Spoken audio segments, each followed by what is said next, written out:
السلام علیکم دوستو، امید ہے آپ خیریت سے ہوں گے۔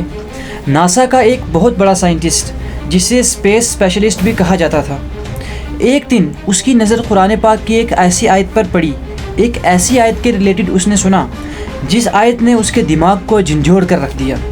آخر وہ آیت کون سی تھی اور ایسا کیا پڑھا اس نے؟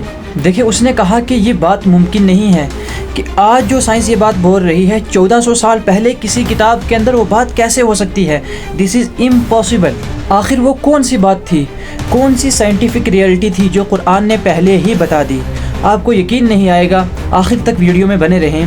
یہ واقعہ ناسا کے ایک مشہور ریسرچر، اسپیس ریسرچر کا ہے، جو یونیورس کی مسٹریز کو لوگوں کے سامنے لاتا تھا، گلیکسیز، پلینٹس کے ریلیٹڈ ریسرچ کرتا تھا۔ لیکن ایک دن اس کے ہاتھ میں قرآن آیا اور اس نے پڑھنا شروع کیا اور اس نے کہا ہو از دس پاسبل کہ 1400 سال پہلے اس قرآن کے اندر وہ ڈسکوریز کی جا چکی ہیں، وہ ڈسکوریز بتا دی گئی ہیں جو آج سائنس ڈسکوری کر رہی ہے۔ یہ کیسے یہ تو امپاسبل ہے، یہ کتاب تو کسی انسان کی لکھی ہوئی ہے ہی نہیں۔ سب سے پہلی تھیوری جس نے اس کے دماغ کو ہلا کر رکھ دیا وہ تھی قرآن پاک کی وہ آیت جس میں اللہ تعالیٰ نے فرمایا کہ ہم نے آسمان کو مضبوط چھت بنایا اور ہم دن بر دن اس کو بڑھانے والے ہیں۔ یہ ڈسکوری 1929 کے اندر ایڈوین ہبل نامی ایک سائنٹسٹ نے کی کہ زمین دن بر دن ایکسپینڈ ہو رہی ہے، دن بر دن بڑھتی جا رہی ہے۔ اب وہ سائنٹسٹ پریشان کہ محمد کوئی سائنٹسٹ تو نہیں تھا، لیکن یہ ڈسکوری اس نے کیسے بتائی؟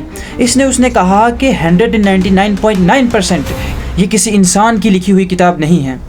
اور اس کی نظر قرآن پاک کی ایک دوسری آیت پر پڑی جس میں اللہ تعالیٰ نے فرمایا کہ ہر زندہ چیز کو ہم نے پانی سے بنایا، کیا پھر بھی تم ایمان نہیں لاتے؟ جب اس نے یہ پڑھا اور اس نے سائنسی ڈسکوریز دیکھی، اس کے اندر اس نے پایا کہ سائنس تو یہی بات کہتی ہے کہ ہر زندہ چیز کا پرائمری ایلیمنٹ پانی ہے۔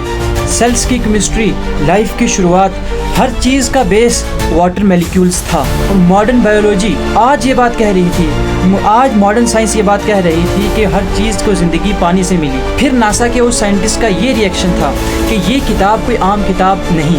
اس نے کہا کہ یہ تو کوئی ڈیوائن ریولیوشن ہے۔ اور اس نے ایک اور آیت پڑھی جس میں اللہ تعالیٰ نے فرمایا کہ ہم نے پہاڑوں کو زمین کے اندر مثال کے طور پر گاڑ دیا ہے کہ یہ تمہیں ہلنے نہ دے۔ اور آج کی سائنس کہتی ہے کہ مونٹینز ٹیکٹونک پلیٹس کو اسٹیبلائز کرنے کے لیے ایک پیک اسٹرکچر رکھتے ہیں۔ یہ بات 19 سینچری کے اندر سائنٹسٹ کو پتہ چلی، لیکن قرآن کے اندر یہ پہلے سے لکھی ہوئی تھی۔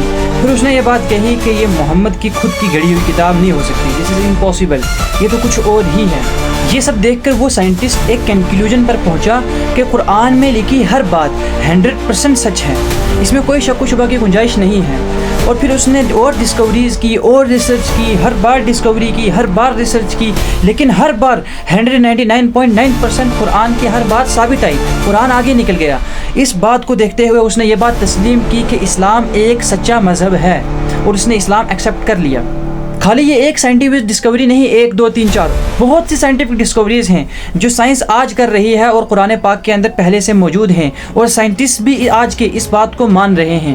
دیکھیں، ناسا کا اتنا مشہور سائنٹسٹ جسے اسپیس اسپیشلسٹ بھی کہا جاتا تھا، اتنا مشہور سائنٹسٹ، لیکن جب اس نے قرآن کے ریلیٹڈ ریسرچ کی، قرآن کے اندر ڈسکوریز ڈھونڈنے کی کوشش کی، سائنس کی ڈسکوریز کو اس کی ڈسکوریز سے جوڑا، یہ سب کچھ کرنے کے بعد وہ اس کنکلوژن پر پہنچا کہ قرآن یہ کوئی معمولی کتاب نہیں ہے، 100% یہ کوئی الگ ہی کتاب ہے۔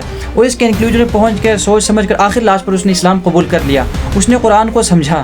تو یہ سب دیکھتے ہوئے ہمیں بھی چاہیے کہ ہم اس قرآن کو پڑھیں اور اس کو سمجھیں، اللہ پاک ہمیں اس کو سمجھنے کی توفیق دے۔ تو یہ تھی آج کی ویڈیو، امید ہے آپ کو ویڈیو پسند آئی ہوگی۔ اگر پسند آئی تو لائک، شیئر، سبسکرائب اور کمنٹ میں اپنی فیڈ بیک دیں اور بتائیں مجھے اگر آپ کو ایسی ویڈیو اور چاہیے۔ تو نیکسٹ ویڈیو تک کے لیے السلام علیکم ورحمۃ اللہ۔